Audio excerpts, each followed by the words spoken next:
Praise the lord. మీ అందరికీ నా హృదయపూర్వక వందనాలు. మీరందరూ సంతోషంగా ఉన్నారని, అనుదినము నూతనమైన వాగ్దానముతో మన యేసయ్య మనలందరినీ ప్రేమిస్తున్నారు. ప్రపంచంలో ప్రతి బిడ్డ కూడా ఆయన చిత్తములో, ఆయన కృపలో సంతోషంగా, ఆనందంగా ఉండాలని ప్రభు మనల్ని ప్రేమించి, మనం ఈ లోకంలో ఉన్నంత వరకు ఆయన నామాన్ని ధ్యానించుకుంటూ, సత్యము నీతిలో నడుచుకుంటూ, పరిశుద్ధ దేవునితో సావాసం చేస్తూ బ్రతుకుచున్నాము కదా.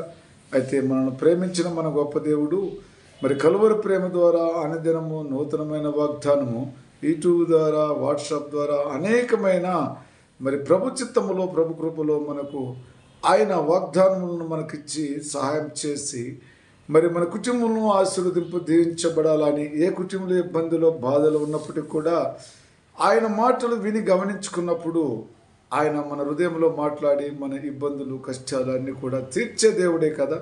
మరి దినము మన ప్రభు మనను ప్రేమించుచున్నట్టు వాగ్దానము కీర్తన గ్రంథము 42 అధ్యాయము 1 వచనము.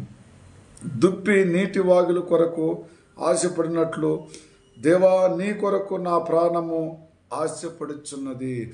దుప్పి నీటి వాగుల కోసము ఆశపడినట్లు మరి రోజు నేను కూడా మనము బ్రతికిన దినములంతా దేవుని కోసము ఆశపడాలి. ప్రభువా మీరు ఎప్పుడు రాబోతున్నారు?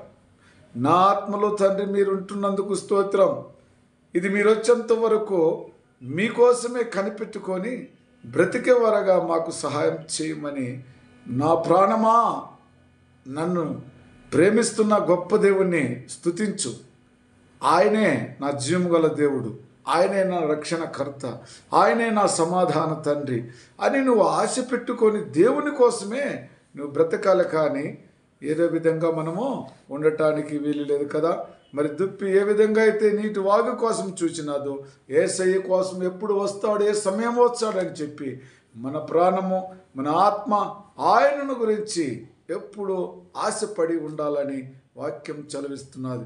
ప్రేమైన సహోదరులారా, దేవుని పైన నిరీక్షణ పెట్టుకొని మనం జీవిస్తాం. దేవుని యొక్క ఆలోచన కలిగి జీవిస్తాం. దేవుని యొక్క ఆలోచనలో కలిగి మన కుటుంబంలో మనము, మన పిల్లలము ఎప్పుడూ ఆయన స్తుతిస్తూ ఘనపరుస్తూ, నా ప్రాణమా యెహోవానే స్తుతిస్తాం, నా ప్రాణమా నిన్నే నేను ఘనపరుచుకుంటాను, మయంపరుచుకుంటాను అని ప్రతి హృదయముతో ఆయన స్తుతించి ఘనపరిచేవారుగా, మయంపరిచేవారుగా మనందరం ఉండాలని ప్రభు మనకు నేర్చును కదా.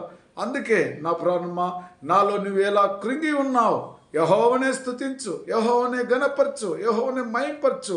ఆయన నా రక్షణకర్త కాబట్టి ఆయన నేను వదలక నా కుటుంబం నేను ఆయన స్తుతించి ఘనపరిచి మయంపరిచేవారుగా, దుప్పి ఏ విధంగా అయితే నీటి వాగు కోసం ఆశపడి ఉన్నదో, ఈరోజు ప్రతి కుటుంబం కూడా ఆ విధంగా వాగ్దానంతోనూ యూట్యూబ్లోనూ చూస్తున్న ప్రతి కుటుంబము ఆ విధంగా దేవుని వాక్యముల కోసము, ఉదయాన వాగ్దానం కోసం ఆశపడి ఆయన వాక్యములు విని సంతోషించి ఆనందించే కుటుంబాలుగా తయారు చేయమని ప్రభువా ప్రతి కుటుంబంతోనూ మాట్లాడుకోమని యేసుక్రీస్తు నామములో అడుగుచు చిన్న ప్రార్థన చేసుకుందాం. ప్రేమ కృపా జీవం గల తండ్రి, పరిశుద్ధుడా నాయన, దుప్పి ఏ విధంగా అయితే నీటి వాగుల కోసం ఆశపడి ఉన్నదో, ఈరోజు ప్రతి కుటుంబం కూడా ఉదయం లేయగానే దేవుని వాక్యం కోసం ఆశపడి ఆయన కోసము ప్రార్థన చేస్తూ, ఏ కష్టం వచ్చినా, ఏ బాధ వచ్చినా, ఇబ్బంది వచ్చినా, కుటుంబంలో అనేక రకాలైన ఇబ్బందులు కలుగుతుంటాయి. అయితే మన దేవుని పైన మనం ఆశపడి ప్రార్థించినప్పుడు మన దేవుడే మన ఇబ్బందులు, కష్టాలు, బాధలన్నీ విడుదల చేసే